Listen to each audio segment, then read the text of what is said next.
Assalamualaikum warahmatullahi wabarakatuh. Pemirsa, senang sekali bisa kembali menyapa Anda dalam program Berita TVMU edisi Jumat 4 Maret 2016. Kali ini kami akan menyajikan sejumlah berita di antaranya. KPK tetapkan tersangka baru kasus suap Kementerian Pekerjaan Umum dan Perumahan Rakyat. Penting strategi dakwah dalam Islam. Dan berita dari mancanegara yang kami kemas dalam Kilas Internasional. Bersama saya Samarsya, inilah berita selengkapnya untuk Anda.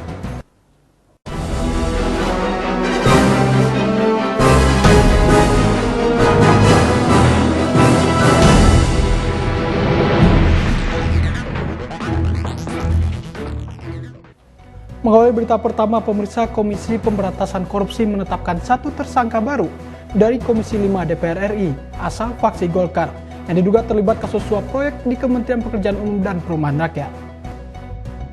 Kasus dugaan suap proyek di Kementerian Pekerjaan Umum dan Perumahan Rakyat yang lebih dulu menyeret anggota Komisi 5 DPR RI asal fraksi PDI Perjuangan Damayanti Putranti sebagai tersangka, kini kasus tersebut pelan-pelan terkuak dan disinyalir bakal menular ke anggota Komisi 5 DPR RI lainnya. Proyek yang dianggarkan dari Kemenpu PR yang notabene-nya untuk kepentingan rakyat itu rupanya dimanfaatkan sekelompok orang yang tak lain dari wakil rakyat di Senayan. Rabu malam 2 Maret 2016, saksi dari Kepala Balai di Kemenpu PR Amran Mustari telah merampungkan keterangannya di hadapan penyidik. Amran pun kembali dicecar awak media yang dari pagi telah menunggunya. Meski begitu, Amran terus mengelak terkait keterlibatannya bagi-bagi uang di Komisi 5 DPR RI. Amran yang diperiksa penyidik KPK lebih dari 8 jam itu tak menggubris meskipun awak media terus menanyakan seputar pemeriksaan oleh penyidik KPK. Namun saksi dari Kemenpu PR ini hanya mengaku kenal dengan Damayanti dari Komisi 5 fraksi PDI Perjuangan dan tak mengenal Abdul Khoir selaku pengusaha yang diduga sebagai penyuap.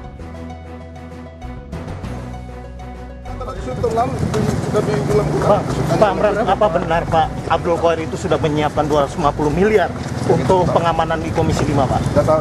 Kalau aliran nada sebanyak 69 miliar itu sudah cepat didistribusikan ya, Pak? Saya tidak tahu. Tidak tahu dengan hal itu. Kalau Bapak sempat berapa kali bertemu dengan Jailan, Pak?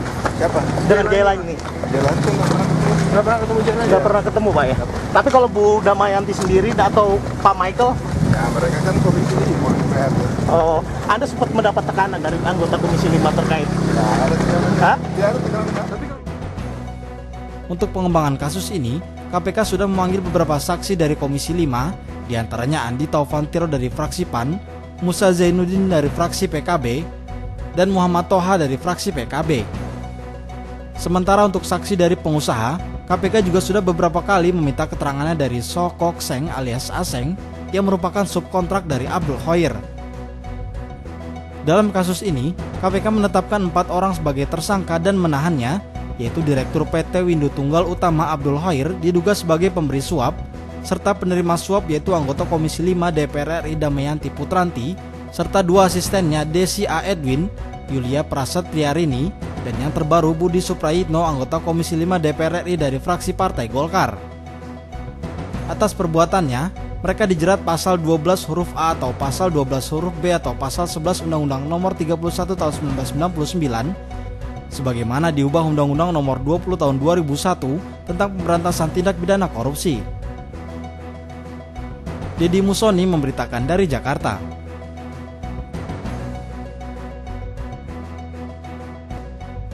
Setelah grup band Slank menyambangi gedung Komisi Pemberantasan Korupsi atau KPK beberapa waktu lalu, kini giliran Raja Dangdut Rhoma Irama melakukan hal yang sama, mendukung pemberantasan korupsi dan menolak revisi Undang-Undang KPK. Raja Dangdut Rhoma Irama yang juga Ketua Umum Partai Islam Damai Aman atau Partai Idaman menyambangi gedung Komisi Pemberantasan Korupsi. Kunjungannya ke gedung pemberantasan korupsi ini guna mendukung KPK dalam pemberantasan korupsi di tanah air. Usai bertemu dengan pimpinan KPK, Raja Dangdut ini pun menyanyikan lagu terpopulernya pada tahun 1980 yang berjudul Hapuskan Korupsi di Segala Birokrasi demi terciptanya kemakmuran yang merata. Ketua Umum Partai Idaman ini pun meminta pemerintah dan DPR tidak meneruskan revisi Undang-Undang Nomor 30 Tahun 2002 tentang KPK karena itu akan melemahkan KPK dan menurutnya itu terlalu. Kuat, dan tidak perlu direvisi lagi. Kalau sampai pemerintah dan DPR tetap melaksanakan perubahan undang-undang korupsi, itu terlalu. Revisi Undang-Undang Nomor 30 Tahun 2002 tentang KPK yang rencananya akan dibahas oleh DPR RI hingga kini masih polemik meskipun beberapa waktu lalu Presiden Joko Widodo menginstruksikan bahwa revisi undang-undang tersebut ditunda. Kendati begitu, revisi Undang-Undang KPK itu tidak akan berubah jika tidak dicabut dari Program Legislasi Nasional atau Prolegnas tahun 2016. Deddy Musoni memberitakan dari Jakarta. Beralih ke berita lain, pemirsa, bencana merupakan fenomena alam yang tidak dapat diprediksi kedatangannya. Untuk itu, Badan Nasional Penanggulangan Bencana atau BNPB berupaya melindungi masyarakat dengan membangun sistem peringatan dini dan meningkatkan kualitas dan kapasitas masyarakat daerah. Bencana alam seperti banjir, kabut asap, kebakaran hutan, angin puting beliung, dan gempa bumi merupakan fenomena alam yang tidak terduga dan tidak dapat diprediksi.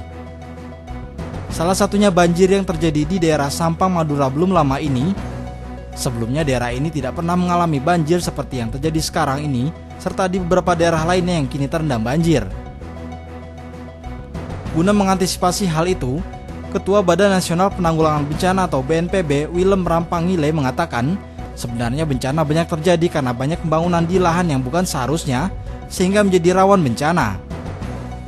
Untuk itu BNPB perlu melakukan upaya melindungi masyarakat dari bencana dengan membangun sistem peringatan dini atau early warning system dan juga melakukan relokasi jika diperlukan. Memang itu akan menjadi tantangan. Banyak pemukiman-pemukiman dibangun di tempat yang seharusnya tidak boleh dibangun. Nah, apakah ini akan resettlement? Tidak mungkin. Ya, dengan resettlement itu adalah sangat mahal. Jadi tentunya ini kita harus melakukan upaya-upaya, ya, bagaimana masyarakat itu kerentanannya diturunkan, kapasitasnya ditingkatkan. Ya, kalau memang itu tidak bisa, jalan terakhir relokasi. Willem menambahkan, BNPB meminta agar masyarakat membangun kesiapsiagaan dalam menghadapi bencana. Sebab ancaman bencana sudah mengancam di depan mata, bukan hanya frekuensinya saja yang meningkat tetapi juga penyebarannya.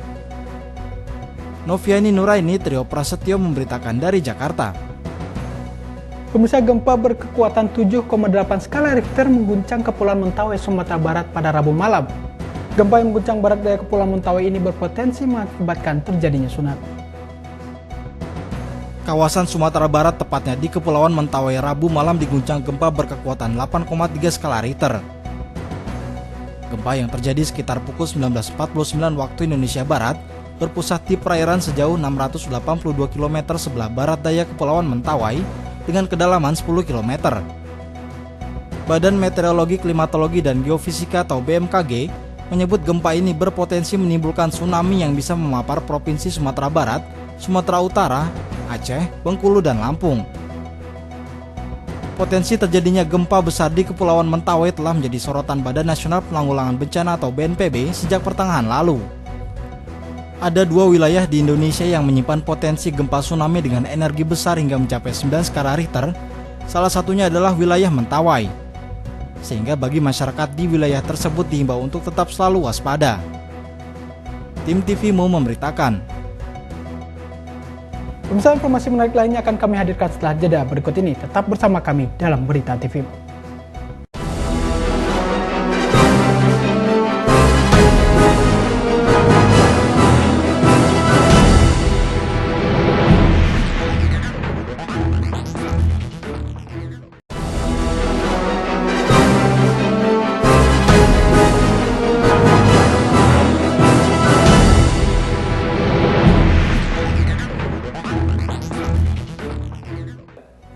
Pemirsa, Anda masih bersama kami dalam Berita TVMU.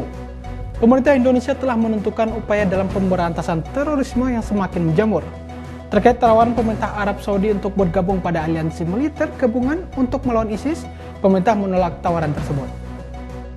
Pemerintah tidak menginginkan Indonesia melakukan pendekatan kasar dalam menangani masalah terorisme yang berkembang pesat. Menanggapi hal tersebut, Wakil Ketua Komisi 1 DPR Tantowi Yahya menilai adanya dinamika berkembang seperti provokasi pergerakan dari kelompok radikal yang beraliansi dengan kelompok ISIS yang ada di Indonesia. Akan tetapi secara resmi belum menyatakan diri sebagai negara bersama dengan negara lain yang dipimpin Amerika Serikat dalam melakukan serangan secara terkoordinir. Ya, terkait dengan ISIS itu kan kita tidak terlibat langsung di dalamnya, ya kan begitu. Walaupun ada dinamika-dinamika yang berkembang, ya, adanya provokasi atau pergerakan dari kelompok-kelompok radikal yang beraliansi dengan ISIS yang ada di Jakarta, yang ada di Indonesia, tapi secara resmi kita kan belum menyatakan diri sebagai negara yang bersama-sama dengan gerakan negara-negara lain yang dipimpin oleh Amerika, ya, dalam melakukan serangan secara terkoordinir. Indonesia sekarang ini belum dinyatakan tergabung karena wajib menerima putusan bersama dan DPR harus memberikan persetujuan untuk melibatkan gabungan aliansi militer ini. Yuyun Pratiwi, Muhammad Fikri memberitakan dari Jakarta. Pemirsa, sinergi antara Bank Syariah dan Muhammadiyah telah berjalan saling menguntungkan. Di antaranya adalah dengan unit usaha syariah Bank BTN yang telah menjalinkan kerjasama dengan amal usaha Muhammadiyah. Untuk mengetahui seperti apa sinergi antar dua lembaga tersebut, berikut informasi selengkapnya untuk Anda. Muhammadiyah ini sudah lama bekerja sama dengan kita, namun mungkin secara tertulis dengan MOU memang baru tahun 2015 yang lalu. Yang mana kita sudah kerjasama dalam hal untuk mengelola keuangan dari rumah sakit, perguruan tinggi, dan juga sekolah-sekolah. Tidak hanya mengelola keuangan, tetapi juga memberikan bantuan-bantuan pembiayaan. BTN Syariah, kita mempunyai produk yang lengkap. Kita berikan name yaitu Circle of Life. Bersama BTN Syariah, yang mana kita bisa membantu seluruh anggota-anggota Muhammadiyah khususnya untuk memperoleh pembiayaan maupun juga mengelola keuangannya mulai dari kandungan sampai dengan meninggal. Boleh kami sampaikan lebih detail, Pak, bahwa pada saat yang bersangkutan anggota dalam keadaan mengandung ingin melahirkan, kami bisa membiayai untuk melahirkan.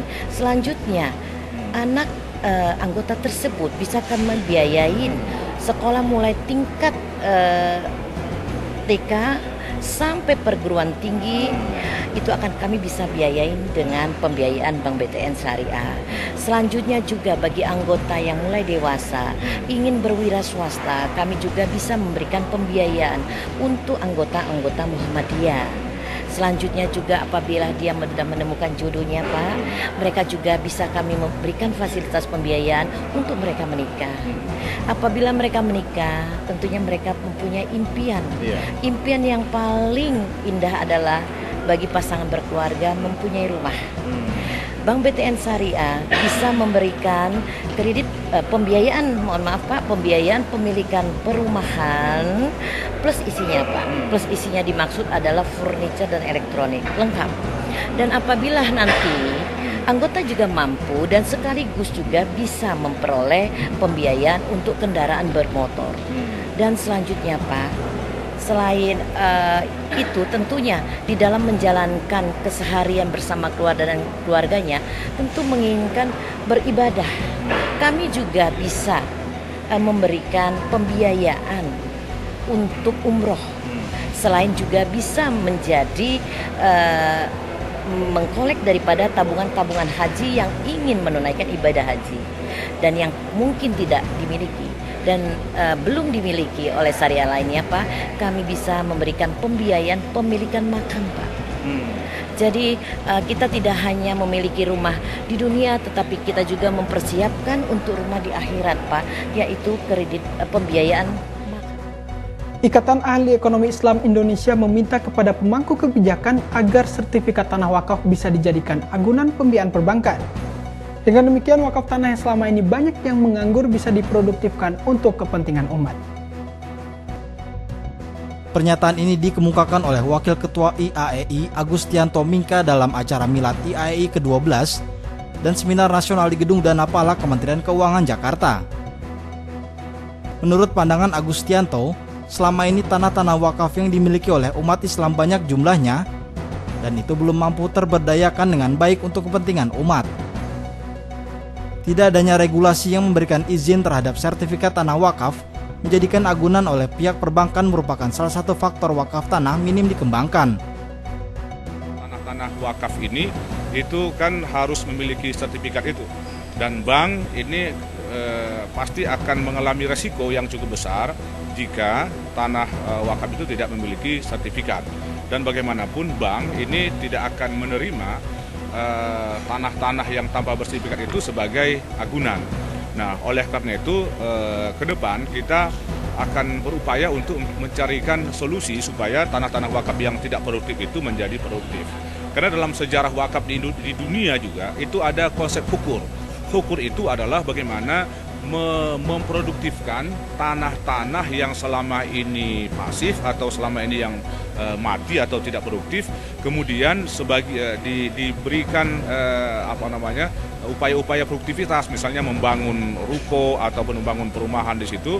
Nah, sehingga ini lebih bisa berdaya guna dan bersifat produktif. Untuk itu, lanjut Agustianto, ke depan IAEI akan melakukan kajian kepada pihak-pihak terkait seperti Badan Wakaf Indonesia, Bank Indonesia, Otoritas Jasa Keuangan, dan Kementerian Agama dalam memikirkan agar sertifikat wakaf tanah bisa dijadikan agunan perbankan. Agus Yuliawan, Yunus Priyonggo memberitakan dari Jakarta. Harapan dunia untuk menghilangkan kemiskinan dan pemerataan pembangunan kini diarahkan pada program yang berkelanjutan atau Sustainable Development Goals atau SDGs yang dicanangkan oleh PBB secara resmi pada 25 September tahun lalu. Pembahasan program berkelanjutan yang melibatkan 189 negara di dunia itu menjadi pembahasan utama dalam Konferensi Nasional Ilmu Sosial dan Ilmu Politik yang berlangsung selama 2 hari di Hotel Madani, Medan, Sumatera Utara. Hadir 3 pembicara nasional, Sony Ahmad Nul Hakim, Ketua Ikatan Pendidikan dan Pekerja Sosial Indonesia atau IPPSI, Dorin Kartikawangi, Sekjen Aspikom, dan Rian Nugroho, pakar kebijakan publik. Kegiatan tersebut merupakan rangkaian Milad Visip UMSU ke-44 sekaligus menandai Milad UMSU yang ke-59. Dekan Visip UMSU Rudianto yang juga merupakan Ketua Aspikom Sumatera Utara dalam wawancara khusus dengan wartawan TVMU berharap dengan berlakunya era SDGs ini, rekayasa pembangunan menjadi penting. Karena itu menurut Rudianto perlu pemikiran mendasar tentang bagaimana ilmu sosial dan ilmu politik menjadi penting untuk dikedepankan. Pada dasarnya pembangunan yang berkelanjutan itu adalah pembangunan yang mengedepankan pendekatan dan rekayasa ilmu sosial. Terbukti selama ini mengandalkan ilmu pengetahuan dan teknologi semata yang bertumpu pada paradigma dominan di mana pertumbuhan ekonomi dikejar sebesar-besarnya menimbulkan ekses. Di antaranya adalah banyak korban pembangunan yang menjadi tumbal dari pembangunan. Dengan SDG saya kira rekayasa sosial menjadi penting, karena itulah saya pikir pemikiran-pemikiran mendasar tentang bagaimana ilmu sosial, ilmu politik dari aspek komunikasi, kebijakan publik dan kesejahteraan sosial itu menjadi penting untuk dikedepankan dalam mencapai target SDGs 15 tahun ke depan, terutama di Indonesia. Ketua PWI Sumut Hermansyah yang hadir sebagai peserta konferensi nasional itu dalam wawancaranya dengan kontributor TVMU mengatakan menyambut baik konferensi nasional yang diadakan Visip UMSU ini. Isu GJS ini kan udah menasional ya, termasuk soal kemiskinan, soal berbagai hal terkait ilmu-ilmu sosial itu akan dapat menambah wacana bagi peserta dengan kehadiran 3 guru besar di sini ya, apalagi mempunyai spesifikasi khusus soal ilmu-ilmu sosial. Kami berharap ini akan menambah pengetahuan terutama bagi peserta yang kami juga melihat datang bukan hanya dari Sumatera Utara tapi juga ada secara nasional ya, ada beberapa daerah provinsi yang hadir dalam kesempatan ini. Konferensi Nasional Ilmu Sosial dan Ilmu Politik UMSU itu dibuka oleh Rektor UMSU Agusani ditandai dengan pemukulan gong. Saiful Hadi dan Farhan Tanjung, TVMU memberitakan dari Medan, Sumatera Utara. Pemirsa TVMU dimanapun Anda berada, usai jeda berikut akan kami hadirkan berita menarik lainnya untuk Anda. Tetaplah bersama kami.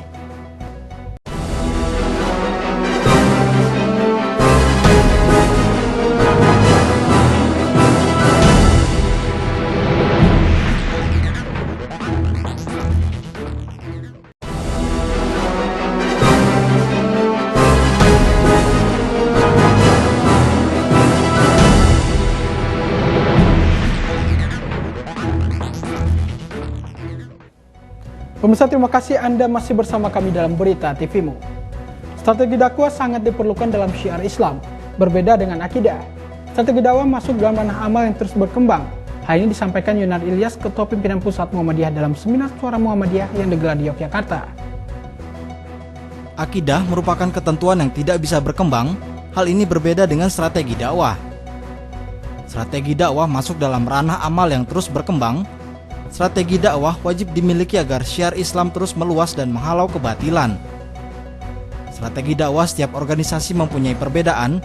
Hal ini disampaikan Yunar Ilyas selaku Ketua Pimpinan Pusat Muhammadiyah di Gedung Pusat Muhammadiyah Cikdi Tirojok, Jakarta dalam acara Seminar Nasional Suara Muhammadiyah. Malayudraku kulluhu la yutrak kulluhu. Yang nggak bisa dicapai semua, jangan tinggalkan semua. Ya. Kalau dalam akidah harus la ilaha illallah, harus itu all or nothing. Tapi kalau dalam amal enggak bisa 5 ya 4, enggak bisa 4 ya 3. Selanjutnya Yunar Ilyas juga mengomentari salah satu media dakwah Muhammadiyah TVMU yang tidak bisa menjadi 100% Islami. TVMU juga begitu. TVMU tidak bisa 100% Islami, nggak bisa. Sehingga sekali-sekali muncul juga perempuan nyanyi, karena nyanyinya pinjam punya orang, nggak pakai kerudung. Nah itu saya yang sering jadi sasaran. Penyiarnya lupa pakai kaos kaki, saya yang di SMS. Buya, Muhammadiyah sudah jahiliyah sekarang. Apa masalahnya? Itu penyiar nggak pakai kaos kaki. Ya sudah, saya sampaikan sama Mas Edi, sampaikan sama penyiar. Masalahnya bukan masalah keyakinan, lupa aja, buru-buru. Muncul lagi penyiarnya pakai, karena undang dari luar ya, lengan bajunya sampai sini. Nah, berarti nggak terpenuhi. SMS lagi. Ada lagi yang nyanyi, perempuan nyanyi. Wah, padahal saya yang kena SMS terus. Ya. Jadi itu pemahaman bahwa tatkala kita belum bisa menyajikan acara-acara TV yang 100% Islami, ya berapa bisanya? Bisanya 90 ya alhamdulillah 90. Bisanya 80 ya alhamdulillah 80. Isfi Iswari Nilakandi Aslus Sabtono memberitakan dari Yogyakarta.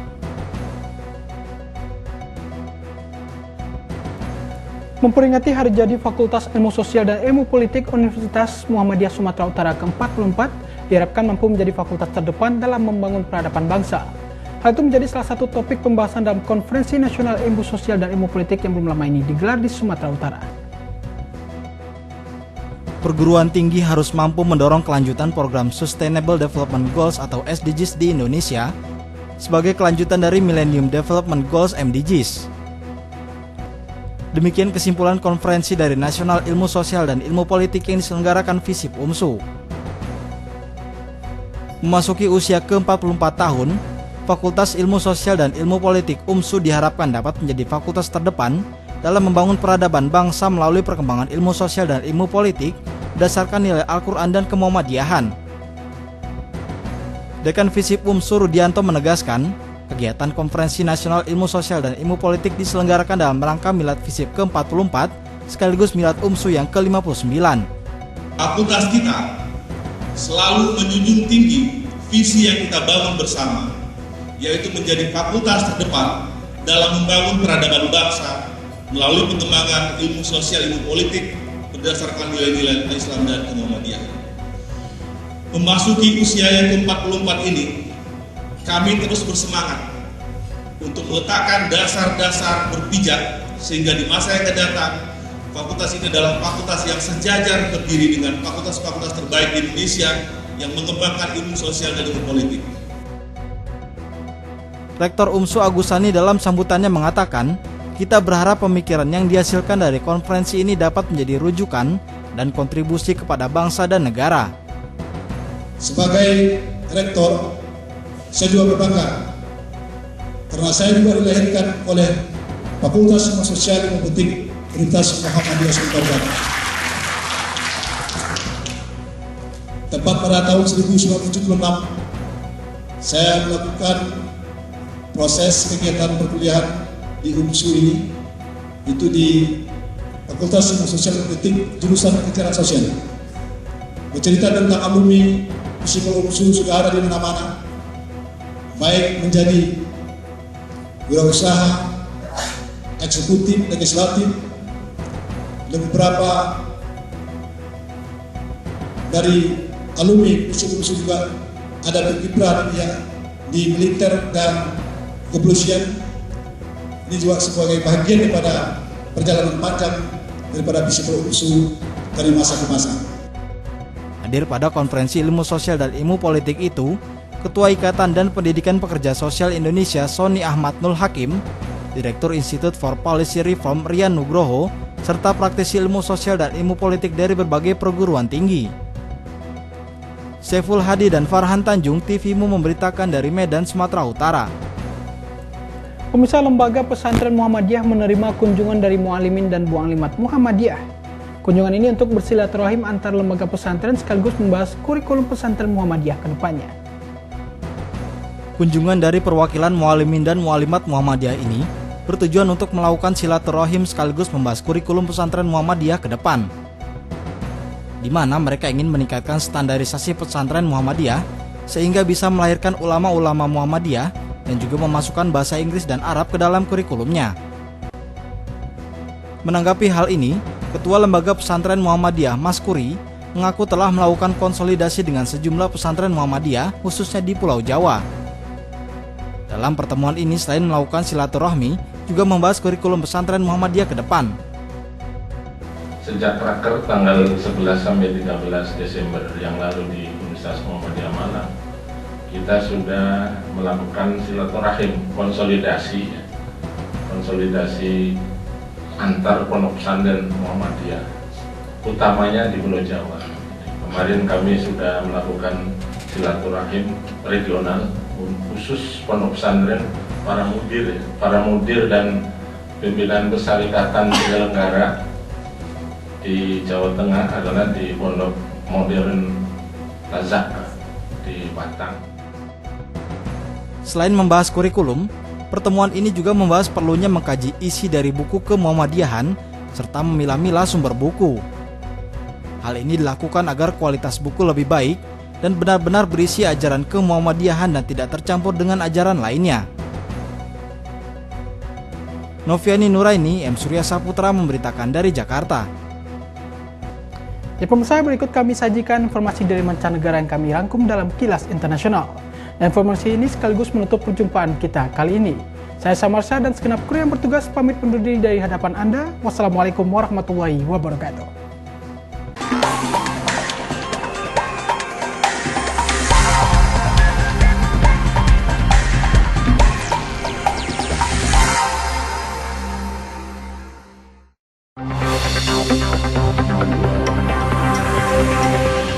Selama bab khusus yang dipersembahkan untuk perbankan syariah Kenya dalam Undang-Undang Perbankan dan Bank Pusat Negara Afrika Timur ini masih dalam pertimbangan, selama itu juga kekuatan pasar obligasi syariah Kenya mengalami kesusahan untuk memperkuatnya.